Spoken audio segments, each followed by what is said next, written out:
Alhamdulillah pada siang hari ini kita bisa berkumpul di ruang ini untuk melaksanakan kegiatan 1 hari berfilsafat.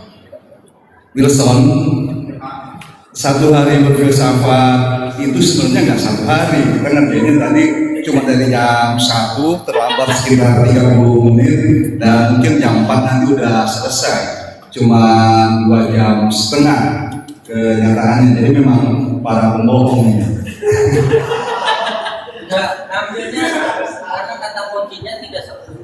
Kemudian yang kedua, sebenarnya untuk menyelenggarakan yang 1 hari berfilsafat isinya cuma 3 jam itu kerja panitia tidak 1 hari. Sebagai pembina saya sampai merasa kasihan sama mereka karena untuk hari ini 2,5 jam sejak tadi malam kepala sekolah pergi ke pasar untuk membeli ubi, jagung manis, ya, dan yang lain-lainnya gitu. Karena ya kepala sekolah merangkap tukang masak, hari hujan dia kebanjiran di jalan harus singgah dulu gitu kan sambil membawa singkong rebus ini. Iya, dia juga yang masaknya Pak. Gitu. Jadi saking kurangnya relawan atau yang membantu kerja di sini semuanya dikerjakan. Ya, sambil ustaz niai juga di Mubarok gitu kan rebus dan sebagainya. Dan rapatnya ini diselenggarakan 2 kali gitu untuk menyelenggarakan tema. Jadi kalau dihitung ya mungkin cukuplah 24 jam itu kerjanya gitu tadi. Ya. Pada batch yang kedua ini yang dibicarakan adalah Plato gitu. Awalnya karena dari panitia ini atau dari pengurus sekolah filsafat Averus itu ada buku terjemahan tentang beberapa dialog Plato yang sudah dibagikan di grup WA untuk batch 2 ini. Semoga bisa dibaca. Kalau tidak hari ini ya nanti sore besok-besoknya. Karena itu juga berdasarkan kerja kita 1 hari ini penerjemahnya yang sekarang malah pegang kamera. Di depan bersama. Di belakangnya Pak Budaya itu. 1 lagi penerjemahnya yang di sana. Saya pikir awalnya didapat pertama mereka lah yang akan menjadi pemateri di sini. Tapi perkembangan obrolan di rapat kita akan mengundang beberapa dosen dari UIN untuk mereka yang menilai terjemahan kami di Sekolah Filsafat Averus. Iya. Tapi mungkin pada saat yang menghubungi narasumber bertemu dengan narasumbernya PDF-nya itu belum selesai sehingga dia nggak berani bicara rencana awal itu, membebaskan kepada narasumber untuk bicara tentang Plato apa saja terserah gitu kan yang mau dibahas oleh para narasumber. Kurang lebih di balik layar seperti itu. Dan kita akan menyelenggarakan 1 hari berfilsafat ini insya Allah secara rutin pada setiap bulan. Nah, tempat-tempatnya mungkin nanti bisa di kafe, bisa di gunung, bisa di pantai atau di mana saja ya, sesuai dengan ilham yang turun waktu kita rapat. Peserta batch 1, batch 2 itu otomatis bisa menjadi peserta batch selanjutnya. Dan bagi Anda yang bersedia menjadi relawan tadi, dimulai dari menjadi tukang rebus ubi, ya, nanti akan ada Google Drive yang menyatakan kesediaan Anda. Kalau sudah lama bergabung gitu kan, rebusan ubinya enak, bisa naik pangkat. Sekarang direkturnya aja mau naik pangkat jadi penasehat masih saya tolak, gitu kan. Biar saya berdua dengan Pak Agus saja jadi penasehat. Dia jadi direktur, ini jadi kepala sekolah. Baik, yang akan saya bicarakan adalah Plato seperti dikenal oleh orang Islam, bukan Plato seperti yang dikenal oleh yang lain.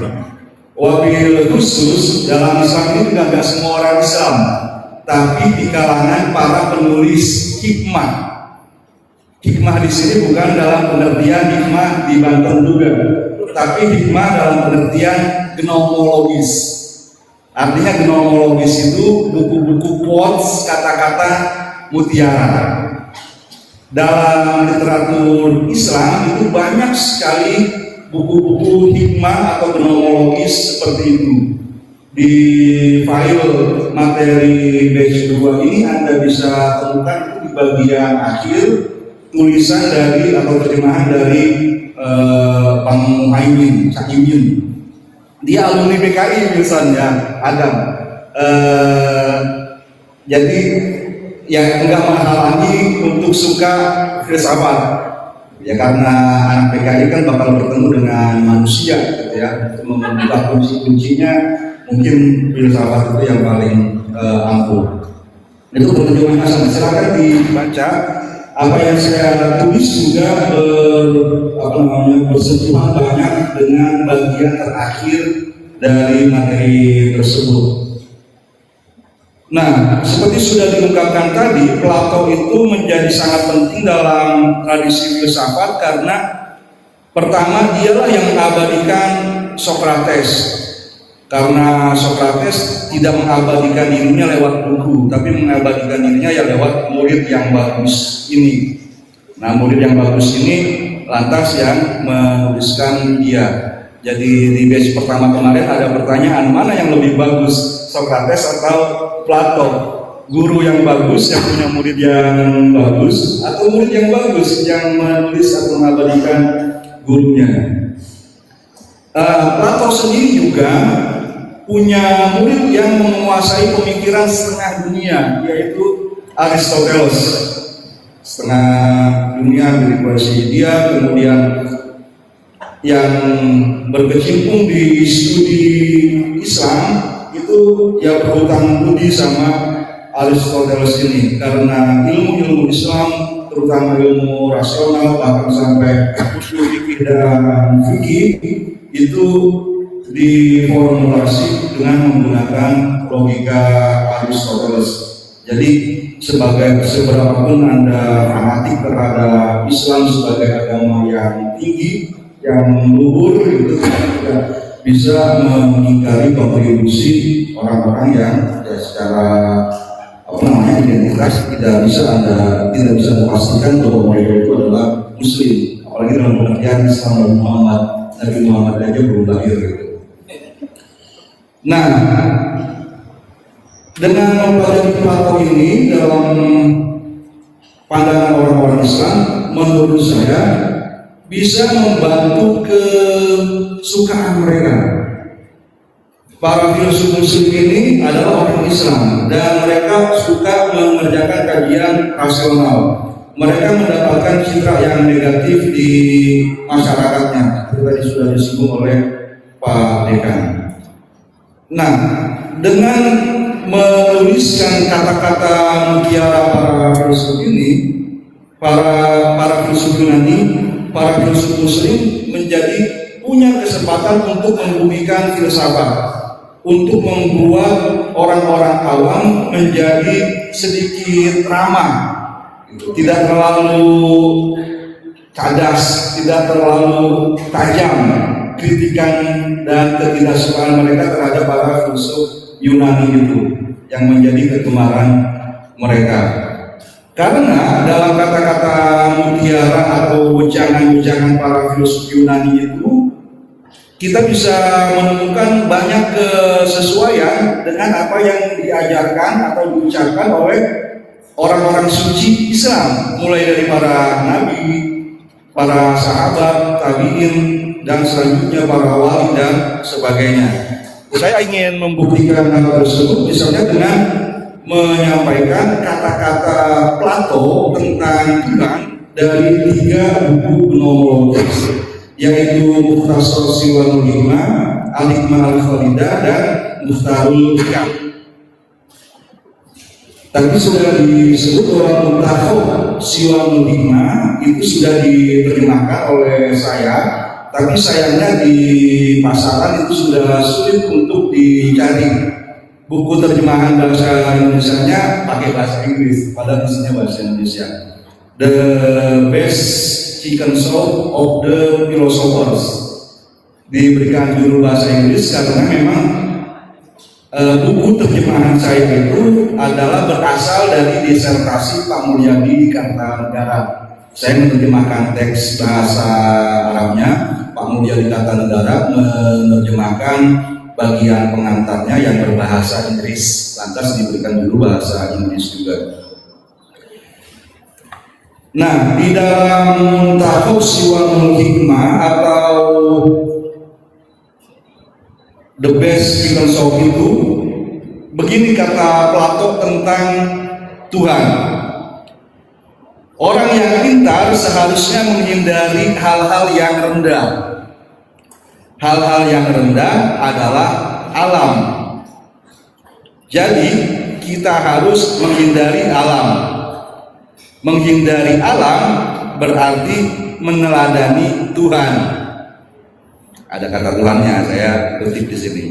Kalau tadi dikaitkan dengan alam ide, dengan dunia materi, ya mungkin semua alam itu adalah alam material, dan yang alam idenya kalau diungkapkan dengan satu kata ya Tuhan. Tapi itu susah tadi kata Pak Dekan juga. Orang awam sulit mencernanya, maka seperti ini aja. Kalau kamu merasa dirimu pintar, maka hindarilah hal-hal yang rendah.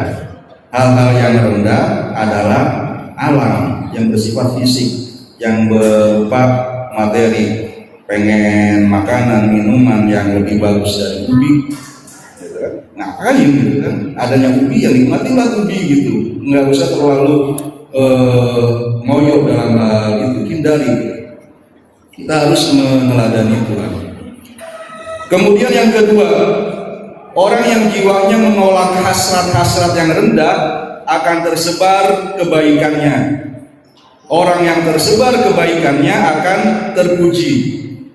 Orang yang terpuji akan dicintai. Jika seseorang dicintai oleh sesamanya, maka Tuhan akan mencintainya. Mengapa dalam negara demokrasi, dalam dialog Plato, republik, utopia, yang harus menjadi raja, presiden, itu adalah filsuf? Karena filsuf adalah orang-orang yang sudah menghindari hal-hal yang rendah. Dia tidak tergoda lagi dengan uang, dengan jabatannya, dengan kuasanya, gitu kan? Kecuali dari segi semua itu bisa mendatangkan maslahat yang lebih besar bagi manusia, bukan untuk ego, bukan untuk personalnya, bukan untuk kelompoknya. Selama bisa ya oke, nggak ada masalah dengan uang, nggak ada masalah dengan jabatan dan kekuasaan. Tapi jika sebaliknya semua itu hanya untuk kepentingan pribadi, maka itu menjadi hal-hal yang rendah. Seperti yang tadi disinggung, orang yang ingin mempertahankan dominasi kekuasaannya untuk pribadinya, untuk kelompoknya, ya dia adalah termasuk yang pertama, jiwanya yang belum menolak hasrat-hasrat yang rendah. Dia tidak akan dicintai seperti filsuf, dan dia tidak akan dicintai oleh manusia, tidak akan dicintai juga oleh Tuhan. Nasihat seperti ini bisa lebih mudah dipahami oleh orang awam. Kemudian yang ketiga, masih dalam Muntahab Siwal Hikmah, ini praktis. Bagaimana caramu meredam amarah? Pak Direktur SFA itu sangat suka sama bagian yang ini, karena dia sering menjadikan kata-kata ini sebagai quotes di status WhatsApp-nya. Bagaimana cara kita menghindari amarah? Dia menjawab, Plato menjawab, orang harus selalu ingat bahwa dia bukan hanya harus dibantu, tapi juga harus membantu. Bukan hanya harus dipatuhi, tapi juga harus mematuhi. Bukan hanya harus memaafkan kesalahannya, tapi juga harus memaafkan kesalahan orang lain. Bukan hanya harus disabari, tapi juga harus bersabar dalam menghadapi orang lain. Dan harus tahu bahwa Tuhan selalu melihatnya. Jika dia melakukan semua itu, maka dia tidak akan marah. Walaupun dia marah, maka marahnya tidak akan terlalu besar. Iya, kenapa kamu marah sama orang tuamu? Karena kamu ingin orang tuamu melayanimu. orang tuamu, bersabar menghadapi tingkahmu. Setelah belajar filsafat sekarang di sini, ya nggak marah lagi sama orang tua, karena kamu harus melayani orang tua. Kamu harus bersabar menghadapi kekurangan, kelemahan orang tua, dan sebagainya. Ada contoh-contoh lain dalam Al-Hikmah Al-Fawaidah, bisa Anda baca saja, karena itu juga saya sudah bagikan di dalam grup kita. Jadi saya langsung sampai ke penutup bahwa konsepsi Plato di dalam kitab-kitab gnomologis tersebut menguatkan kemungkinan bahwa Plato itu dipengaruhi oleh hazanah dan tradisi kenabian, tradisi profetik. Mustafa An-Nasyar dalam buku Al-Uluhiyah Inda Aflatun wa Asabuha fil Falsafatil Islamiyah mengatakan bahwa pada akhir hayatnya Plato membuktikan keberadaan Tuhan dengan penuh keyakinan. Walaupun dia memberikan predikat Tuhan kepada banyak benda seperti form itu adalah Tuhan, nous itu adalah Tuhan, eros juga adalah Tuhan, demiurge juga Tuhan. Tapi menurut An-Nasyar tadi, Plato ini sampai pada level mengenal Tuhan yang esa, seperti dikatakan Pak Muhaimin, Direktur SFA, bertauhid dan bertransendensi dari hasrat duniawi atau citra materialistik seperti yang dibaca dalam Philogus dan Laws dalam Nawamis tadi. Jadi satu hal berfilsafat memang tidak cukup karena materi yang dibagikan cuma 4 terjemahan dari Muhawarat. Nawamis belum dikaji, perlu ada kajian-kajian yang lebih rutin yang berkala setiap malam atau apa untuk baca dialognya Plato itu. Dan tadi kita yang membaca wejangan Plato atau konsepnya yang idealistik mungkin tergoda untuk berpikir bahwa Plato itu adalah nabi. Saya justru kurang setuju sih. Kalau dia hanya diperkenalkan oleh orang-orang sebelum kita atau oleh dirinya sendiri memperkenalkan dirinya bukan sebagai nabi, ya sudah, kita nggak perlu memberikan sampel bahwa dia adalah nabi. Nggak tahu nanti Pak Agus, saya sudah baca sedikit materinya, mungkin beliau juga berbeda pendapat dengan saya. Ini memang forumnya nggak usah sependapat gitu ya. Walaupun dia bukan nabi, tapi ya dia ramah buat kita orang-orang yang menjadikan nabi dan Tuhan sebagai pegangan utama dalam hidup kita gitu. Dan ini bukan hanya dilakukan oleh para penulis buku gnomologis klasik sampai sekarang, bukan hanya dari kalangan penulis muslim.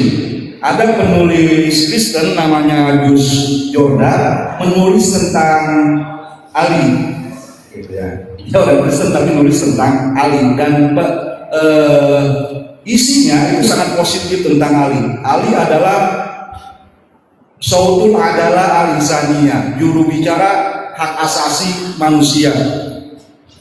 Di salah satu bagiannya, Jos Jordan membandingkan Ali dengan Socrates. Padahal Socrates di sini ya Socrates yang diperkenalkan oleh Platon. Ya. Maka saya menutup bagian ini dengan mengutip 2 kalimat, yang satu dari Socrates, satu dari Plato, dan yang kedua dari Ali, yang maknanya sangat serupa. Kata Socrates, la ilma bila fadilah. Kita tidak akan punya ilmu kalau kita tidak punya kebajikan. Apa itu kebajikan, apa itu kesolihan, itu ada dibicarakan oleh Plato dalam dialog pertama di materi yang dibagikan. Bagaimana Socrates dituduh tidak soleh karena dia dianggap tidak beriman dengan kepada Tuhan-Tuhan bangsa Yunani. Dia bertemu dengan seseorang yang mengadukan ayahnya ke pengadilan karena ayahnya membunuh budaknya. Membunuh budak tidak soleh, sama seperti Sokrates tidak soleh, hanya kasusnya penyebabnya berbeda. Tapi si anak yang mengadukan ayahnya ke pengadilan juga tidak soleh, karena mengadukan ayahnya ke pengadilan nggak berbakti. Nah, melihat itu Sokrates dia nggak peduli bahwa dia diadukan ke pengadilan bakal mati. Yang dia pedulikan adalah kebenaran. Jadi makna kesolehan itu apa? Maka dia ingin berguru, sangat rendah hati. Apa Sokrates ini? Si pengadil siapa namanya? Iya, di dialog yang pertama itu merasa bahwa dia mengerti tentang apa makna kesolehan, fadilah, kebajikan. Maka Sokrates ingin belajar, tolong ajari saya. Jadi kesolehan yang sejati itu apa? Walau fadilah bil'ilm, tapi sebaliknya juga begitu. Kebajikan itu tidak akan berwujud tanpa ilmu. Kama annahu la jahla bila wasilah wala wasilata bila jahlin. Sebagaimana tidak ada kebodohan tanpa kekejian. Setiap ada kebodohan pasti diiringi dengan kekejian, keburukan, kenistaan. Wala wasilata bila ilmu, bila jahlin. Dan tidak ada kejelekan kecuali dia diiringi dengan kebodohan. Itu kata Sokrates. Nah, Ali, murid utama Nabi Muhammad, mengatakan, "Idza alzallahu 'abdan hazaru 'alaihi ilma." Jika Allah Subhanahu wa taala hendak menistakan seseorang, maka Allah akan menjauhkan orang itu dari ilmu. Wal ilmu dinun yudanu bihi. Ilmu adalah agama yang orang akan dinilai dengannya. Wa huwa ihdal hayatain. Ilmu adalah salah satu dari dua kehidupan.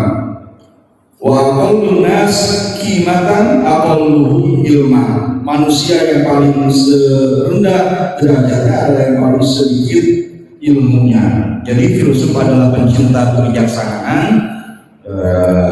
yang paling banyak kebijaksanaannya itu yang paling utama. Itu kata Ali sebanding dengan kata-kata Sokrates. Artinya ya inilah sebagian usaha para filsuf muslim untuk membuat filsafat lebih ramah di masyarakat. Terima kasih.